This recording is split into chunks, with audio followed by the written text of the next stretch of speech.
আমি ইস্পাহানি উচ্চ বিদ্যালয় অষ্টম শ্রেণীর ছাত্র। আমাদের আজকের বিষয় তৃতীয় অধ্যায় শেখ মুজিবুর রহমানের ৭ই মার্চের ভাষণ। আমি এখন শেখ মুজিবুর রহমানের ৭ই মার্চের ভাষণ উপস্থাপন করব। ভাইরা আমার, আজ দুঃখ ভরাক্রান্ত মন নিয়ে আপনাদের সামনে হাজির হয়েছি। আপনারা সবই জানেন এবং বুঝেন, আমরা আমাদের জীবন দিয়ে চেষ্টা করেছি, কিন্তু দুঃখের বিষয় আজ ঢাকা, চট্টগ্রাম, খুলনা, রাজশাহী আমার ভাইয়ের রক্তে রাজপথ রঞ্জিত হয়েছে। বাংলার মানুষ মুক্তি চায়, বাংলার মানুষ বাঁচতে চায়, বাংলার মানুষ তার অধিকার চায়। আমাদের ন্যাশনাল অ্যাসেম্বলি বসবে, আমরা সেখানে শাসন তৈরি করবো এবং এই দেশকে গড়ে তুলবো অর্থনীতি, রাজনীতি এবং সাংস্কৃতিক মুক্তভাবে। কিন্তু দুঃখের বিষয়, আজ দুঃখের সঙ্গে বলতে হয় ৩০ বছরের ইতিহাস, মন্ত্র নদ নারী আত্মদানের ইতিহাস, বাংলার ইতিহাস, এদেশের মানুষের রক্ত দিয়ে রাজপথ রঞ্জিত করার ইতিহাস। 1952 সালে রক্ত দিয়েছি, 1954 সালে নির্বাচনে জয়লাভ করেও আমরা গদিতে বসতে পারিনি। 1958 সালে আইয়ুব খান ভাষণ জারি করে আমাদের 10 বছর পর্যন্ত গোলাম করে রেখেছে। 1966 সালে 6 দফা আন্দোলনে আমাদের ছেলেদের গুলি করে হত্যা করা হয়েছে।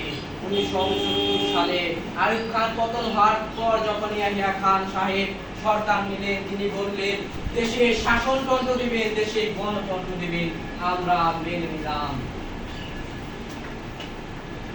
আমি প্রেসিডেন্ট ইয়াহিয়া খানের সাথে দেখা করিলাম।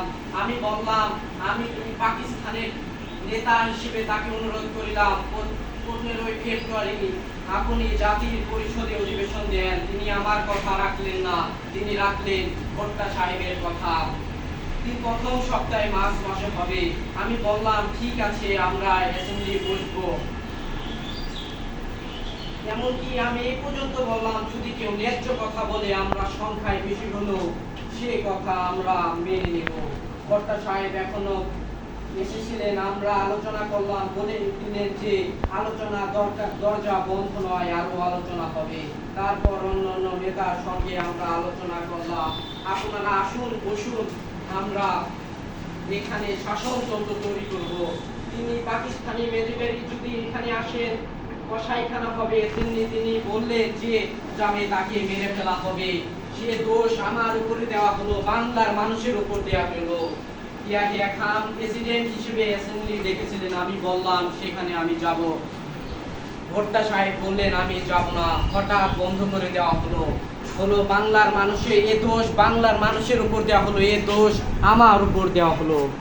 আমি বললাম শান্তিপূর্ণভাবে আপনারা হরতাল পালন করুন, আপনারা কলকারখানা সবকিছু বন্ধ করে দেন, জনগণ সারাদিন আপনারা ইচ্ছা জনগণ রাস্তায় বেরিয়ে পড়লো, তারা শান্তিপূর্ণভাবে সংগ্রাম চালিয়ে যাওয়ার জন্য স্থির হলো।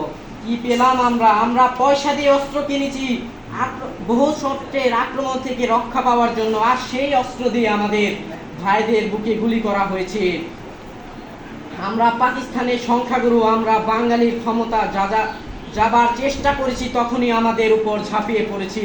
টেলিফোনে আমাদের সাথে কথা বলা হয়, তাকে আমি বলেছি জেনারেল ইয়াহিয়া খান সাহেব পাকিস্তানের প্রেসিডেন্ট, দেখে যান কিভাবে আমার গরিবের উপর, আমার বাংলার মানুষের উপর, আমার মায়ের কোল খালি করে দেওয়া হয়েছে।